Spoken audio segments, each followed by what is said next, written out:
Olá pessoal, dando sequência ao conjunto de vídeos que nós estamos gravando nesse período de suspensão das aulas presenciais, eu proponho que no vídeo de hoje nós façamos uma breve introdução ao estudo da ação de execução por quantia certa contra devedor solvente.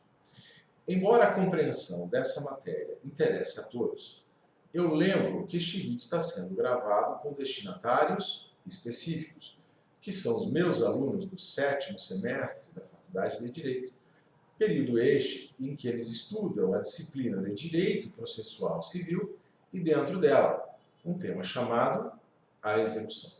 Legal? Dito isto, então vamos a essa breve introdução ao estudo da referida ação.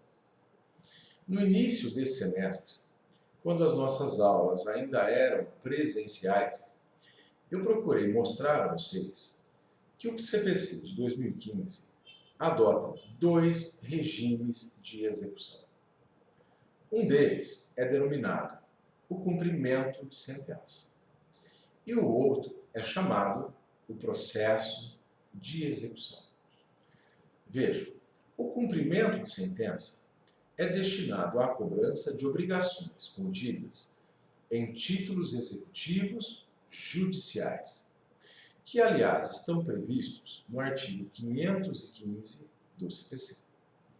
O processo de execução serve à cobrança de obrigações contidas em títulos executivos extrajudiciais, que aliás estão catalogados no artigo 784 do CPC.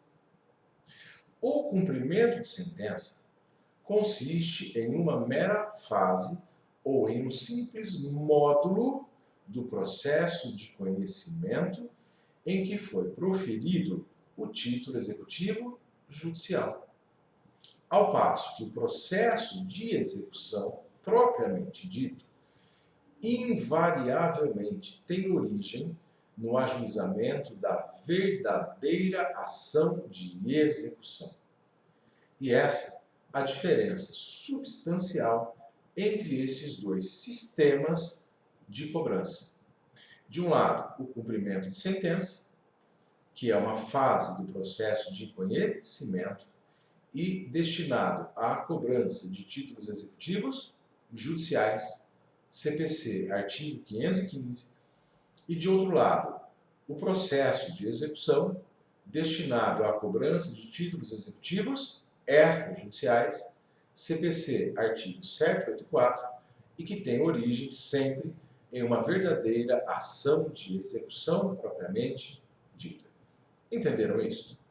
Bem, o que nós precisamos, entretanto, é ressalvar algumas poucas exceções que existem.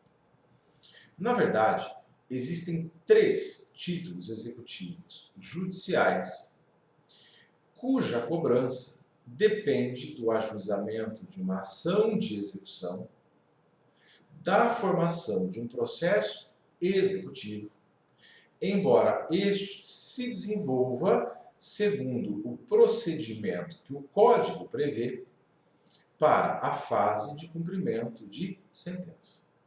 E quais são esses títulos judiciais que ainda demandam o ajuizamento da ação de execução e a formação de um processo executivo autônomo?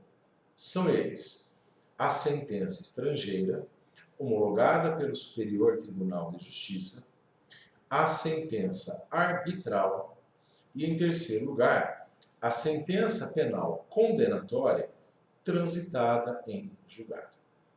Mas aí vocês me perguntam, professor, se esses títulos executivos são judiciais, por que relacionados no artigo 515 do Código, qual a razão para tornar necessário o ajuizamento de uma ação executiva e a formação de um processo de execução para cobrá-los, como se eles fossem títulos executivos extrajudiciais? Ora, a razão aqui me parece bastante evidente. Basta lembrar que a sentença estrangeira, a sentença arbitral e a sentença penal condenatória transitada em julgado não emanam de um juiz civil, não são produto de um processo civil que por ele se desenvolveu. A sentença arbitral emana de um juiz estrangeiro. A sentença arbitral emana de um árbitro. E a sentença penal condenatória emana do juiz criminal. E por isso, a fase cognitiva do processo não se desenvolveu perante um juiz civil. Daí porque a cobrança desses 3 títulos executivos judiciais demanda, então, o ajuizamento de uma ação de execução, a formação de um processo executivo, não obstante o procedimento aplicável a ele seja o do cumprimento de sentença. Entenderam isso?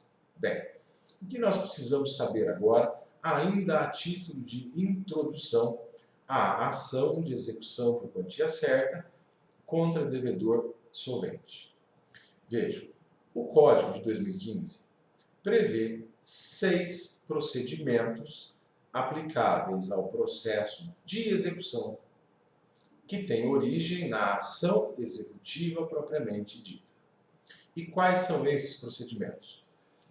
De execução por quantia certa contra devedor solvente, de execução para entrega de coisa, de execução de obrigação de fazer, de execução de obrigação de não fazer, de execução contra a fazenda pública e de execução da obrigação alimentar. Portanto, um dos procedimentos é o de execução por quantia certa contra devedor solvente, a ser aplicado ao processo de execução que tem origem na genuína ação de execução por quantia certa contra devedor solvente. E é este procedimento que nós examinaremos em um conjunto de vídeos que serão postados a partir de hoje. Legal? Bem, antes de nós terminarmos este vídeo, eu apenas quero recordar com vocês quais são mesmo os títulos executivos extrajudiciais, que darão origem à ação de execução e, em virtude dela, a um processo executivo propriamente dito. Vamos a eles, que aliás estão previstos no artigo 784 do CPC. Inciso 1. A letra de câmbio, a nota promissória, a duplicata, a debenture e o cheque. Inciso 2. A escritura ou outro documento público assinado pelo devedor. Inciso 3. O documento particular assinado pelo devedor e por 2 testemunhas. Inciso 4. O instrumento de transação referendado pelo Ministério Público, pela Defensoria Pública, pela Advocacia Pública, pelos advogados dos transatores, ou então pelo conciliador ou pelo mediador, credenciado no tribunal. Inciso 5. O contrato garantido por hipoteca, por penhor, por anticrese ou outro direito real de garantia, e aquele garantido com caução. Inciso 6. O contrato de seguro de vida em caso de morte. Inciso 7. O crédito decorrente de foro ou laudêmio. Inciso 8. O crédito documentalmente comprovado decorrente do aluguel de imóvel, bem como de encargos acessórios, tais como as taxas e despesas com condomínio. Inciso 9. A certidão de dívida ativa da Fazenda Pública da União, dos Estados, do Distrito Federal, dos municípios, correspondente aos créditos inscritos na forma da lei. Inciso 10. O crédito referente a contribuições ordinárias ou extraordinárias de condomínio edilício, previstas na respectiva convenção e aprovados em Assembleia Geral, desde que documentalmente comprovados. Inciso 11.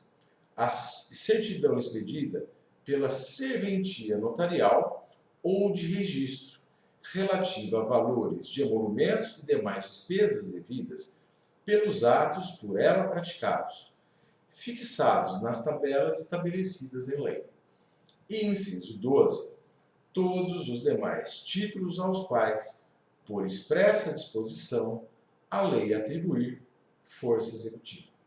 Portanto, são estes os documentos executivos que darão origem à ação de execução e, consequentemente, a um processo executivo autônomo, que não se confunde com aquele módulo ou com aquela fase de cumprimento de sentença que é reservada para a cobrança de títulos executivos judiciais. Estes, por sua vez, relacionados no artigo 515 do CPC. Legal? Bem, a título de introdução, eram essas as considerações fundamentais que eu precisava registrar a vocês. A partir do próximo vídeo, nós começaremos então a estudar os atos que formam o processo de execução originário da ação de execução por quantia certa contra devedor solvente. Ok? Espero que vocês tenham entendido essas explicações, que vocês tenham gostado delas, e se gostaram, podem deixar aí o seu like. E, em caso de dúvida, envie para nós, e eu vou procurar saná-las no menor tempo possível. Obrigado pela atenção e um forte abraço.